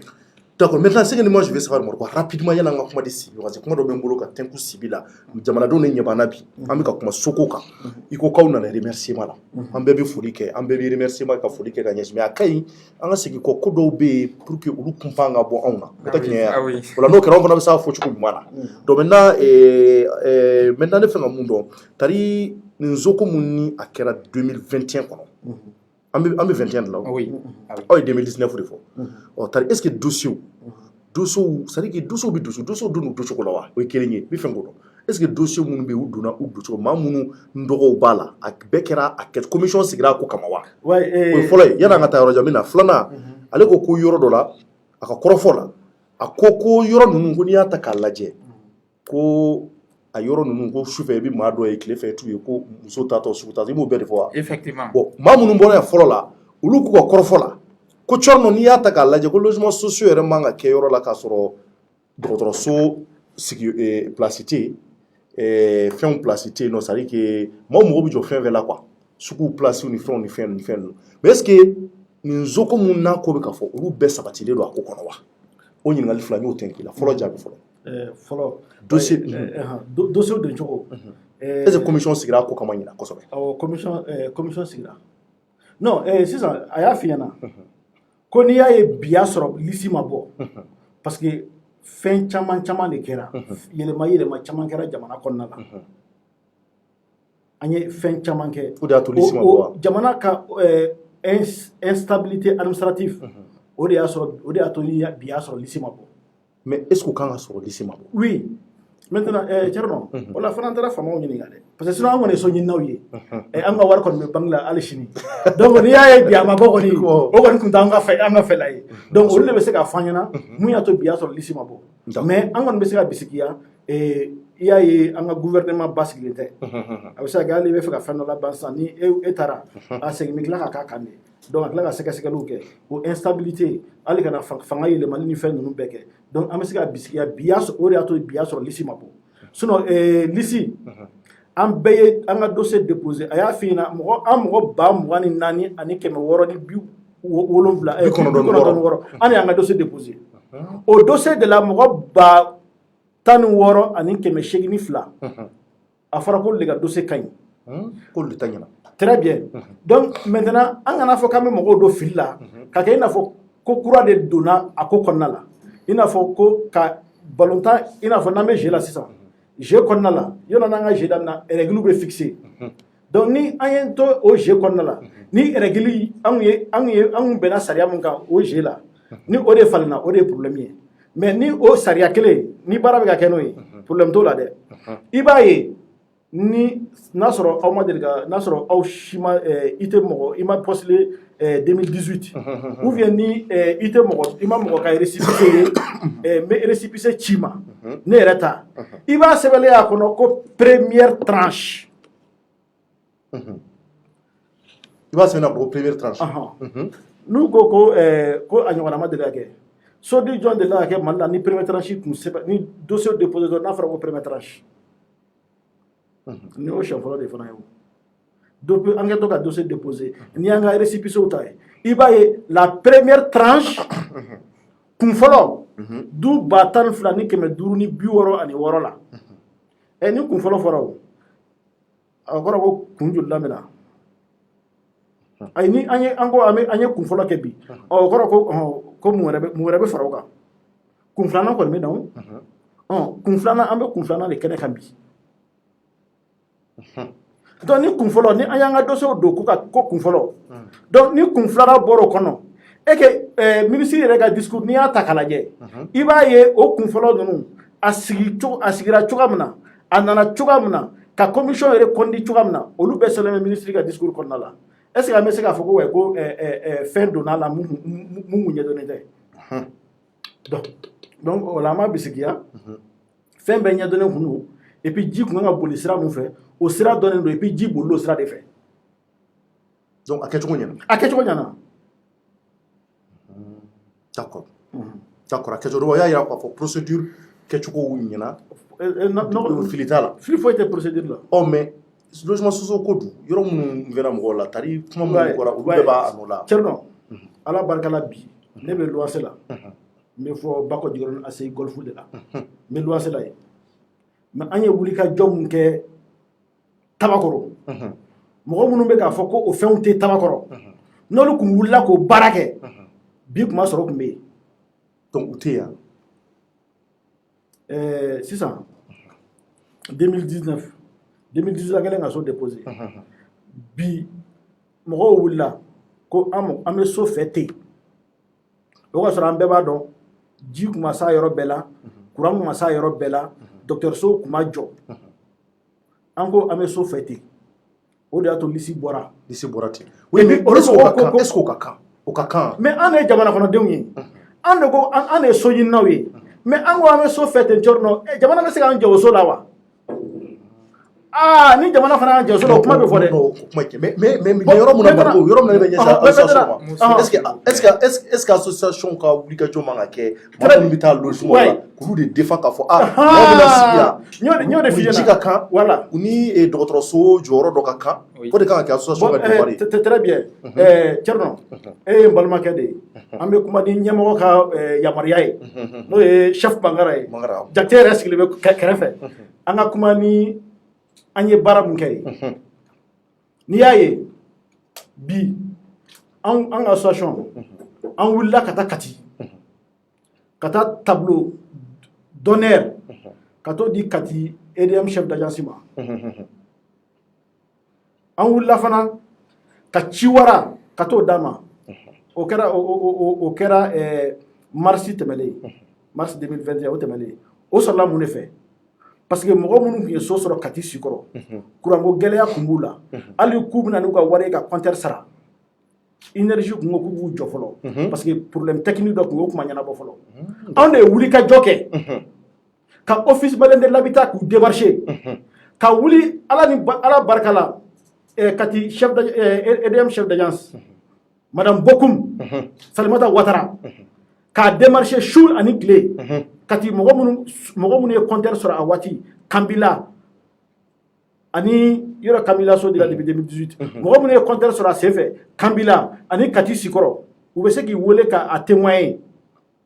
an ye wuli ka jɔ kɛ ala ni Kati EDM chef d'agence madame Bokoum Salimata Ouattara sababuya la ala ni office malien de l'habitat directeur ka cɛsiri a n'a ka cɛdenw ka cɛsiri u y'i ka kuranko ɲɛnabɔra u bɛɛ ka compteur taara d'u ma hali don min na u ka compteur kun kan ka taa installer Katikaw ka concert u ye liste kɛ mɔgɔ fɛn tɔgɔ tun bɛ k'u bɛɛ wele i jɔ i ka da la i ka compteur bɛna don parce que ni compteur taara don ka sɔrɔ i tɛ a bɛ se ka suɲɛ o ye tiɲɛ est-ce que a faamu o baara ɲuman kosɔn an wulila ka taa tableau d'honneur d'a ma ka tila ka taa ci wara fana d'a ma donc an ka association est-ce que an sigira bi an bɛ association damadamani bɔ n'an bɛɛ tun y'o ɲɔgɔnna kɛ an tun bɛ belebeleba kɛ o kɔfɛ n bɛ kuma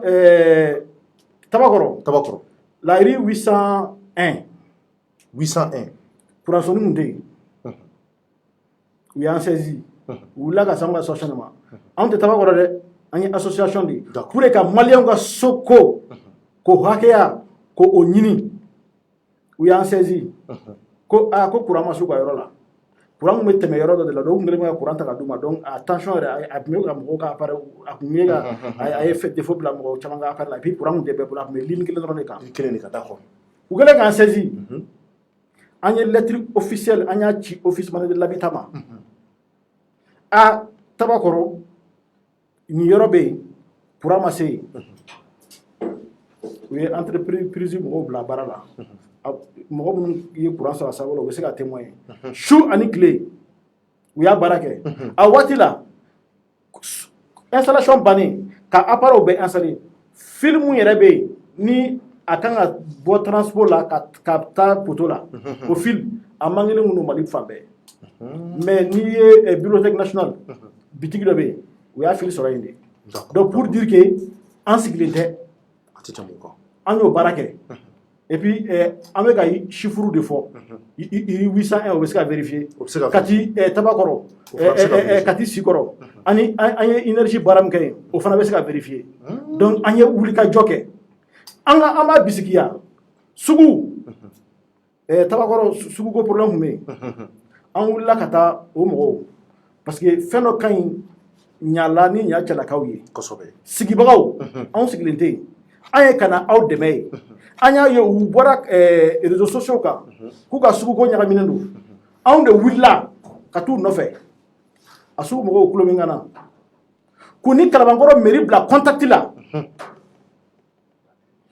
pour que u ka suguko bɛ se ka ɲɛnabɔ cogoya min na mairie ye rendez-vous d'u ma rendez-vous saba u ma taa si la o kɔfɛ o tun ye sugu kɔrɔlen o kɔfɛ an ye a fɔ office ɲɛna sugu kura minnu yɔrɔ kura minnu n'o dira o suguko bɛ se ka ɲɛnabɔ cogoya min na ka mairie mɔgɔw démarcher o suguko kan ka ɲɛnabɔ mais an y'a ye parce que mankan dɔ tun wulila Tabakɔrɔ waati dɔ la ko dɔ tun bɛ fɛ ka espace dɔ morceler k'o kɛ sugu ye k'o di sigibagaw yɛrɛ ma mairie mɔgɔ tɛ donc an y'a ye an k'a to yen ni sugu ko a ka kɛ de façon légale de façon officielle sinon kuma wɛrɛ bɛ taa bɔ a la kɔrɔlenw kɛra cogo min na ni an nana girin ka kɛ ten ni kuma dɔ taara fɔ aw tɛ yen sigibaga ye aw de cɛsirilen don suguko la ni fɛn dɔ fɔr'i ma o ye tiɲɛ donc o de y'a to an ye o suguko ɲɔgɔn dɔɔni. Ok Mariko d'accord Mariko merci beaucoup donc n bɛ ɲɛsin Sibi oui e bɛ se ka mun fara ta kan pour que maliyɛnw bɛ se ka confiance sɔrɔ hali merci Thierno Fadel mɔgɔ Fedal Mali, Fédération, nous sommes un groupement d'associations. D'accord. Association caman de farala ɲɔgɔn kan ka fédération sigi. Donc, association nous dɔw bɛ logement sociaux kɔnɔna la dɔw t'a kɔnɔ. Et c'est des associations qui sont demandeurs et d'autres sont bénéficiaires. N bɛ se ka fɛn min fara ka kuma kan, juste pour vous dire, les procédures d'obtention des logements sociaux ont été respectés à la lettre. Bamanankan a bolo ma fɛ nazaraka fɔ ka di dɛ. Mais soko tasiraw a kɛcogo a bɛɛ bonyana. Soko ta sira kan sariya fɛn o fɛn n'a sigilen don pour que commission mɔgɔw ka se ka baara kɛ o kɛra sariya kelen tɛ yen min sɔsɔra. Kelen tɛ yen mun sɔsɔra. A tɛ yen min sɔsɔra. N'i ye kuma cayalen ko n'i ye kuma cayalen misi kunkolo nɔfɛ a da dugula nɔfɛ la ko don je vous dis logement sociaux ko la an ye fɛn o fɛn fɔ nin bɛɛ bɛ se ka vérifier ni an tɛ k'a fɔ an yɛrɛ ka nafa kama fo an bɛ ka kunnafoni jɛlen de di mɔgɔw ma je pense que bɛɛ lajɛlen a ye moment donné an ka taa ka renseignements ɲini ka ɲa pour que an kana to u y'a fɔ an y'a mɛn. Mais est-ce que logement ninnu u bɛ feere yan est-ce que maaw bɛ minnu b'u feere yan. Évidemment logement bɛ yen mun bɛ ka feere et conseil des ministres là toujours il y a 1200 logements sociaux 1200 logements sociaux type F4 so 1200 logement F4 de don olu bilala sugu la parce que office malien de l'habitat ni o ye logement sociaux tigiw ye c'est l'office malien de l'habitat qui est le propriétaire des logements sociaux donc u ye gɛlɛyaw sɔrɔ gɛlɛya in tɛ dɔwɛrɛ ye o ye wariko na siraw ye entreprise dɔw ye baaraw kɛ u ka wariw ma se ka sara donc maintenant pour que service yɛrɛ ka fonctionner normalement o so 1200 in u y'o bila sugu la mais c'est le logement de type F4. Le type F4. Type F4. Donc, Sharia qui m'a dit daga. Sharia au daga. Sharia au daga. Et conseil des ministres là, ça a été décidé comme ça. Office ka baratere. Office mala nyini office mala tige. Conseil des ministres de a décidé. Jamana nyemogo de a décidé tantuko la. Donc, et kera association et kera fait enfin. Ibo oyamaria konna la. Jusqu'à fiena des passages aussi. Logement sociaux fochité Mali kono. Ni mbora kalama logement sociaux programme daminena depuis kunu fo ka se bima ma logement sociaux kelen siye min tara soro école so be docteur be église be sugu be comment on appelle mosquée be au logement sociaux nto do Mali kono logement sociaux attribué len kofɛ de maaw yɛlɛmalen kɔfɛ école soko sugu ko espace public ko mɔgɔw bɛ wuli ka démarches kɛ ka école so ɲini ka bila donc mɔgɔw yɛlɛmani kɔfɛ effectivement mais est-ce que sariya y'o daga n bɛ min f'i ɲɛna Thierno sariya bɛ min fɔ depuis la création depuis ka logement sociaux ko in daminɛ fo ka se bi ma a sariyaw u ma se k'a labato dans ce sens munna école so ko par exemple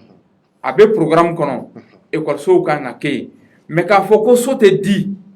ni école ma jɔ so tɛ di ni dɔgɔtɔrɔso ma jɔ o ma fɔ sariya sɛbɛnw kɔnɔna la et toujours est-il dit que logement sociaux ninnu mɔgɔw de b'a la ɲini a ka d'u ma parce que luwanse digira maliyɛnw na et logement sociaux n'i y'a sɔrɔ déjà c'est vrai luwanse de don en tant que tel mais a b'i kunkolo la so in n'a sarali banna a bɛ k'i ta ye donc mɔgɔw bɛ nin bɛɛ lajɛlen fɛ n'i ka kɛ maa wɛrɛ ka so kɔnɔ luwanse la ka tɛmɛ logement sociaux kan. D'accord. Donc Sibi mi fɛ k'i ɲininka mun na. N y'a mɛn fana ko n'i ye a ka logement sociaux ko sariya ta k'a lajɛ.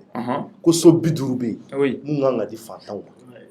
So 50. So 50. Jɔn b'o jaabi. Parce que a fɔra ko so 50. Est-ce que o respecté la? Merci, je vous en prie. Est-ce que o kumakanw bonya bɛ wa? Vous savez, Thierno. Parce que aw mun ye association a jɔyɔrɔ ka bon a la dɛ. Kojugu. Jamanadenw dan bɛ aw de la. An da tɛ se ka kɛ an ɲɛ bɛ logement sociaux la ten. Nka maa minnu n'a ka kan u t'a sɔrɔ. I b'a dɔn. A bɛ taa kɛ barokɛyɔrɔ ye. I b'a dɔn. A bɛ taa kɛ mɔgɔw bɛ taa di u ninkamaw ma. O tɛ o. Thierno. Ou bien Margo. Thierno. Thierno. An jigi b'aw de kan dɛ. Thierno. An jigi b'a association mɔgɔw de kan. Logement sociaux ko la bi. Ni i ye mankan mɛn logement sociaux ko la. Mankan n'i ye a mɛn ko mɔgɔw bɛ fɛ logement sociaux in a ka kɛ a kɛcogo la. Mɔgɔw wulila k'u ka sariya ɲini o sira fɛ. D'accord. Mais mɔgɔ 50 fantan 50 olu b'a sɔrɔ wa? Je viens. Il n'est écrit nulle part que mɔgɔ 50 logements sociaux bɛ d'u ma gratuitement. O tɛ yen. O ma sɛbɛn fan si fɛ. N bɛ na i ye ɲininkali kɛ. Donc n'i ye ɲininkali kɛ mɔgɔw de bɛ k'a lajɛ a ka kan mɔgɔw k'a ladɔnniya fɛnɛ parce que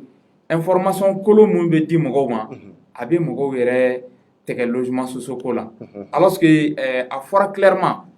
logement sociaux mun dira ministère de la solidarité et de l'action humanitaire Mali kɔnɔ fantan fɛn o fɛn bɛ yen ko e ye fantan ni ɲɛfarajɛ ye i kan ka sɔrɔ olu ka base de données kɔnɔna la so 50 tun kan ka di an ka kuma in lamɛn dɛ ka sɔrɔ olu ka so base de données kɔnɔ so 50 tun kan ka di maa bɛ di cogo dɔ de la ministère de la solidarité et de l'action humanitaire f'olu de ka Mali fantanw ka liste fourni ni olu sera ka mɔgɔ 50 di ko ninnu ye fantani kule-kulew ye a t'u ɲɛ a t'u kɔ an ka so d'u ma c'est en ce moment que so bɛ se ka ta k'a di mɔgɔw ma fufalaki mais o so 50 min ni a kuma bɛ sen na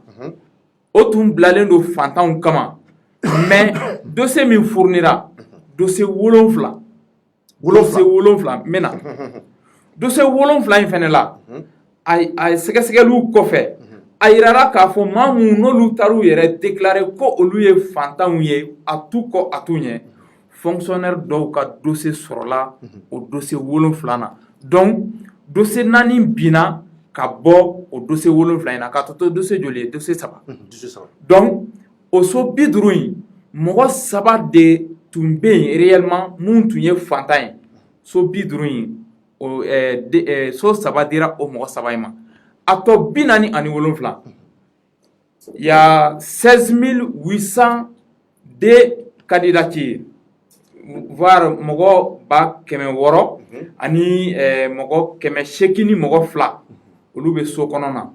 so tɔ 47 in o bɛ bila ji de la wa ou bien o bɛ di maliyɛn denw de ma donc so dira maliyɛn denw de ma il faut que o de ka faamuya donc e bɛ ka mun fɔ sariya ma a kuma tɛ k'a fɔ k'a kan ka di 50 ma se tɛ maa mun ye non n ye min f'i ɲɛna kɛcogo de b'a la quoi kɛcogo de b'a la a ma fɔ ko e taar'i présenter dɔrɔn cɔrɔna ko e ye fantan ye ko so bɛ ta ka di ma mais o kɛcogow kan ka est ce que a b'olu clarifier wa mais bien sûr a bɛ ɲɛfɔli k'a la mais non Mali ministériso bɛ yen bɛɛ fɛnɛ b'o kalama cɔrɔna ce n'est pas seulement au moment de l'attribution que i ka taa fɔ ko e ye fantan ye olu ministère de la solidarité olu ka baara de nin ye san kalo 12 enquête de moralité dɛ n'i y'a ye dɔw binna ji la parce que enquête de moralité de kɛra ka sɛgɛsɛgɛliw kɛ k'a lajɛ ko mɔgɔ jɛngɛnnen ka ca exactement est ce que ninnu ko dɛsɛbagatɔw don wa donc sɛgɛsɛgɛli kɔfɛ a yirala k'a fɔ ninnu ni dɛsɛbagatɔw ma si so kelen kɔrɔ c'est comme ça que olu binna ka bɔ yen donc maintenant comme je le disais tantôt ministère de la solidarité et de l'action humanitaire olu de bɛ tɔgɔw fourni maintenant e ye fantan ye dala fɔli tɛ o donc ministère de la solidarité de b'a kɛ olu de bɛ est ce que o b'a sɛgɛsɛgɛw fɛ non a bɛ sɛgɛsɛgɛw fɛ yan comme je le dis c'est eux qui ont leur base de données Mali fantanw de bɛ olu répertorier don olu Mali fantan ni kule-kulew bɛɛ lajɛlen de sɛbɛnnen bɛ olu fɛ yen donc maintenant au moment opportun olu de kan ka se ka liste fourni n'u y'a fourni fɛnɛ a bɛ vérifier parce que misaliya don toujours i b'a sɔrɔ e ye ministre ye i ye n kɔrɔkɛ ye ou bien i ye n dɔgɔnin ye an bɛ se ka bɛn fɛn dɔ kan n bɛ taa ni duguma sira ka n yɛrɛ kɛ fantan ye mais ni n ka dossier taara a bɛ vérifier o n'a vérifié la on va pas te mettre en cause parce que ni e y'i ka vérification kɛ ka dan yɔrɔ min na mɔgɔ wɛrɛ fɛnɛ b'a ta daminɛ o yɔrɔ la c'est en ce moment que réellement les 50 logements sociaux qui étaient destinés aux démunis, il y a juste 3 démunis qui répondaient aux critères d'éligibilité. Démunis saba dɔrɔn de tun bɛ yen ni so in sera ka di olu ma a tɔ 4 dossier 7 min fournira a tɔ 4 olu binna je la olu tun tɛ mɔgɔ dɛsɛbagatɔw ye donc en grande partie démunis ka soko voilà un peu et n bɛ n profiter k'a fɔ maliyɛnw ɲɛna maa mun n'u b'a dɔn ko olu ye dɛsɛbagatɔw ye ministère de la solidarité bɛ yen olu de kama i tɛ taa office malien de l'habitat la olu t'a gérer i tɛ taa commission d'attribution na olu t'a gérer dossier bɛ taa di olu ma de donc ni min dira olu ma olu bɛ baara kɛ n'o de ye cɔrɔnɔ voilà d'accord donc an bɛ ka surunya émission baw la Mariko n bɛ ɲɛsin ma hali ɲininkali dɔ bɛ n bolo n b'o d'i ma o kɔfɛ kɔrɔfɔli laban mun b'aw bolo ka ɲɛsin jamanadenw ma Soko taasira a ka association tɔgɔ la a bɛ o ɲɛsin jamanadenw ma nin waati na ɲininkali min bɛ ne bolo kuma dɔ b'i bolo wa n terikɛ ko a tɔ man ca o bara awo ko ɲama yɛrɛ an ka dɔ fara kan dɛ ayi non non bon komi heure su ka kɔrɔbaya heure quoi heure surunyana de donc o de la kuma e ma ye kuma bɛ ka aw bɛ ka kuma jɛ a b'u tigɛ tigɛ walasa question caman bɛ se ka fɔ donc mais n'a jɛna kojugu ka tɛmɛ minute 2 kan dɔrɔn an bɛ don ɲininkali wɛrɛ kɔnɔ donc maintenant ne ka kuma bɛ mun na hali c'est à dire que bon nin Soko in a kuma cayara a kumaw cayara kosɛbɛ bon maintenant tari aw ka association a bɛ wuli ka jɔ caman sabati nin ko la ka se ka jamanadenw ladɔnniya ko la wa texte kɛcogo texte ye mun fɔ est ce que attribution ko kuma lisi ko kuma mun yɛrɛ bɛ fɔ est ce que texte yɛrɛ jɛlen bɛ n'a ko ye wa est ce que a bɛ taama ka sensibilisation kɛ o ko ninnu na wa Thierno n b'i fo Ala barika la bi an bɛ se k'a fɔ an ye caman kɛ mais i y'a kɛ cogo o cogo i kan tɛ se ka jamanaden bɛɛ lasɔrɔ n bɛ président ka kuma dafa sariya min bɛ n'an y'a fɔ a b'a kɔnɔna la ni so bɛ di so hakɛya kan ka di 100 sara la u bɛ 2 de ta u bɛ di fantanw ma fu la bon waati min na an ka association yɛrɛ créé la an y'a sɔrɔ mɔgɔ dɔw tun b'a fɔ a waati la k'u ye commission d'attribution k'u y'a convoqué cour suprême na an wulila ka se o ma k'u ɲininka a ko a ye commission convoqué cour suprême na an bɛ fɛ k'a ɲɛdɔn u y'a ɲɛfɔ an ɲɛna donc an ye lettre ci direction nationale du développement social la ka tila ka lettre ci commission mɔgɔw ma donc an bɛ fɛ k'a ɲɛdɔn an y'a ɲɛɲini an y'a ɲɛ sɔrɔ donc balimakɛ y'a f'i ɲɛna cogoya min na mɔgɔ 7 dɔrɔn de ye dossier déposé mais maintenant n'i ye liste ta k'a lajɛ donc i b'a ye page 53 la comme c'est un fichier PDF page 53 la i b'a sɔrɔ mɔgɔ 3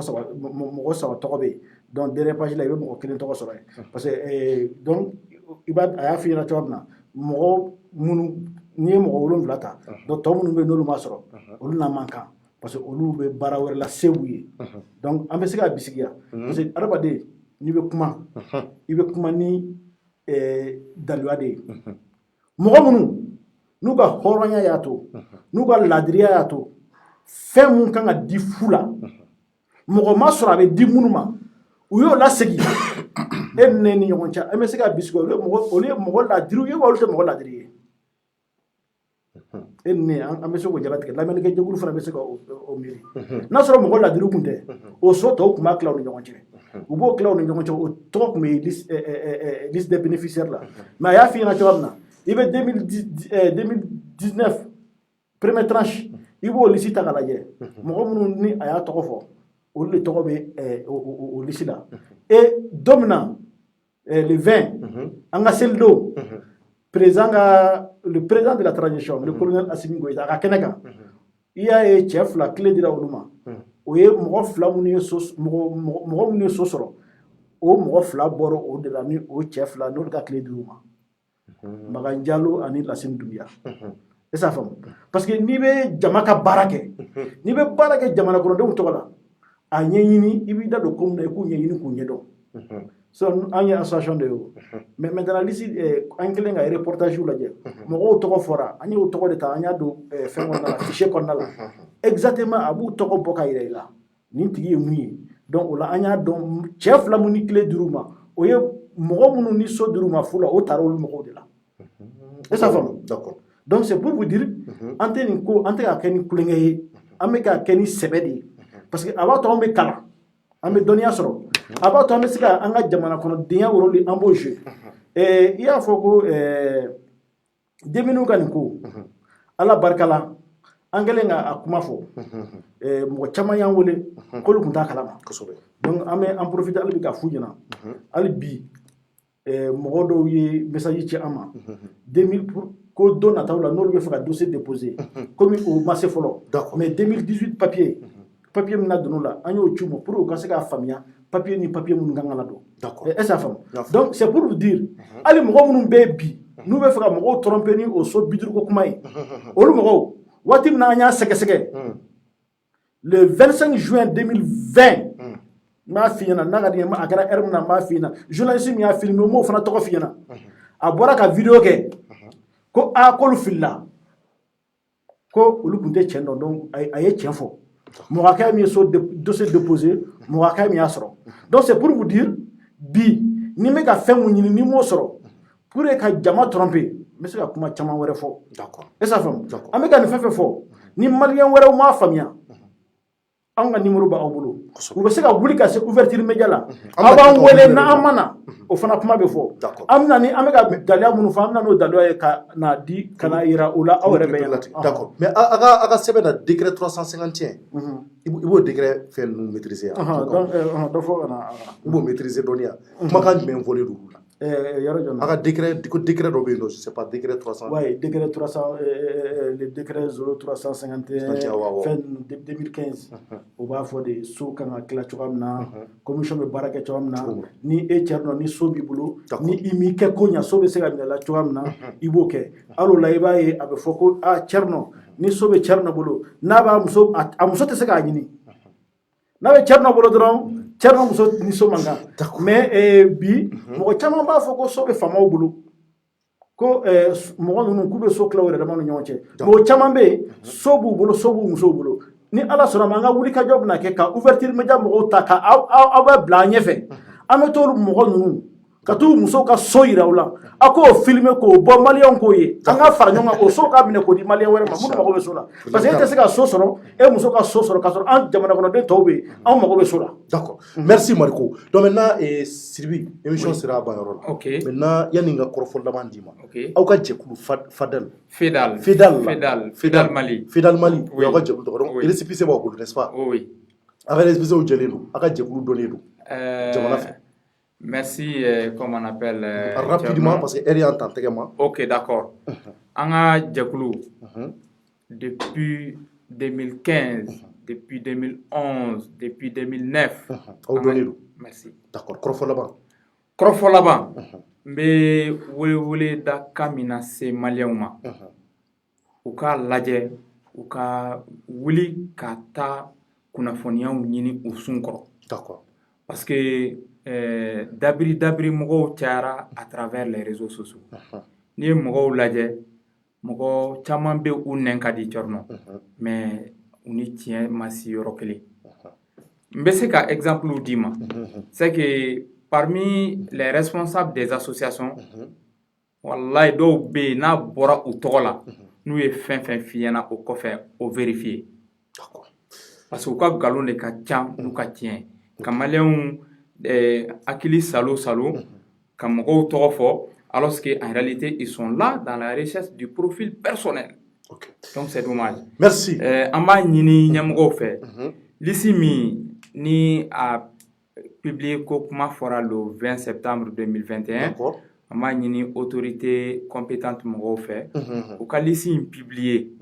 les nouveaux bénéficiaires au cas c'est cadeau au cas so kono yani école wilouche. D'accord. Vraiment. Et ambi fédération mogo bela jelen fo ambi logement sociaux sigi baga bela jelen fo d'accord anga espace public ou torno avant de quitter anga espace public ou amba nyini spéculateur foncier ou fait ou ka ke ala kama k'an ka espace public to yen an b'a ɲini sigidala mɔgɔw fɛ an ka espace public olu de y'an jɛw ye an ka karatu mɔgɔ ninnu an ka hakili t'u la parce que espace public ninnu olu de y'an ka école place ye olu de y'an ka dɔgɔtɔrɔso place ye olu de y'an ka terrain de football ye etc etc. Merci Sidi. Donc de façon sincère téléphone numéro an ka téléphone numéro 76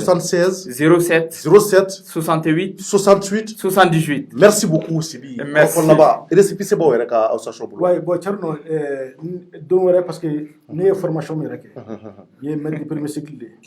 mais ni formation mi rek don yam bena j'ai un master en audit et contrôle de gestion donc n'entara papier ko la mais c'est ga dans le chamandi ma bi au sraka mais pour que qui a comment jabi doron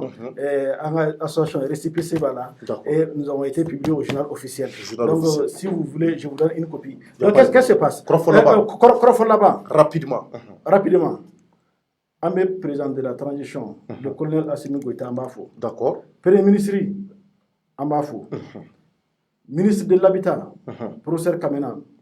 Ambafo. Commission d'attribution Tchebao Ambou Befo. Office malien de l'habitat a Tché Amso Ambou Befo. Anga foli beleba be nyeshu ka directeur ma chou ani clé mu Tchesilindo anaga Tchedon ka malien lafia sokola. O kofe ambe malien Tché ani muso Ambou Befo. Kalabangoro le 20 anga Selido a dugutiki tan saba munu me kenaka Ambou fo. Monsieur le maire Ambafo. Et sous-préfet, préfet, quand c'est fort que le gouvernement Ambou Befo. Et où les cas là-bas, mais c'est ça. En bas, il y a une autorité au fait. Bi. Moi, batan saba, ani bi kono, abidur ni kono tom tora. Ni deuxième tranche kanga bo au-delà. Ou kala je ka alisi bo. D'accord. Mogo be sola. Mogo depuis 2018 ou beka so kono. Donc ou mogo be sola. Okol wuli watu sera. Mogo munu recycler ou ka falu be insécurité là. So d'ailleurs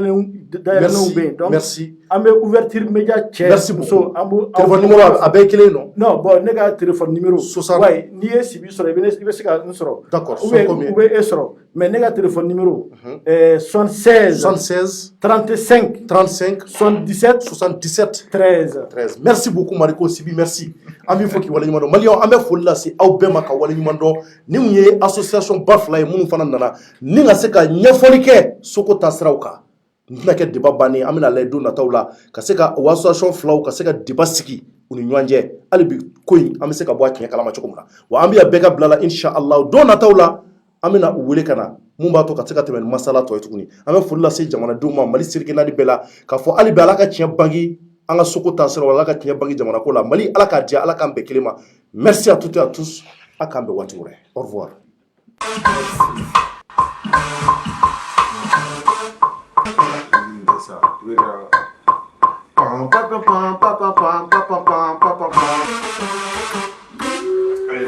Non, jamais musée.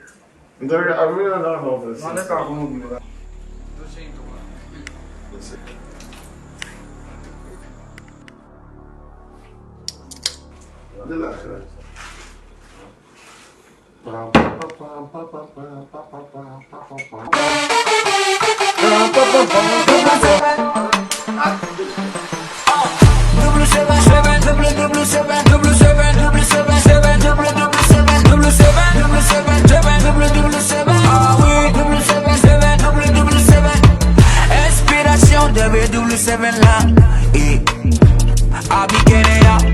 inspiration W7 là, Abilafia. Agli già fra, come la dimmi fra, e fi tu ma fra, W7. Agli già fra, come la dimmi fra, e fi tu ma fra, W7. W7, W7, W7, W7, aha, W7, W7, 7, W7, aha.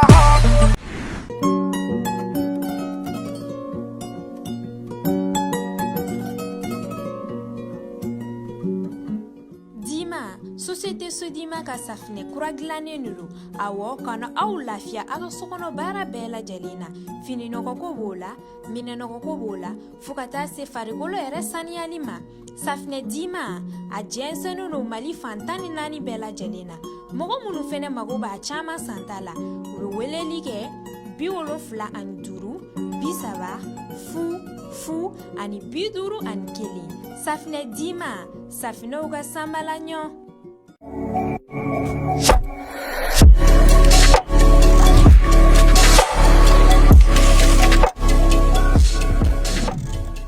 Pure Séduction, le nouveau parfum pour femmes par RG Cosmétiques.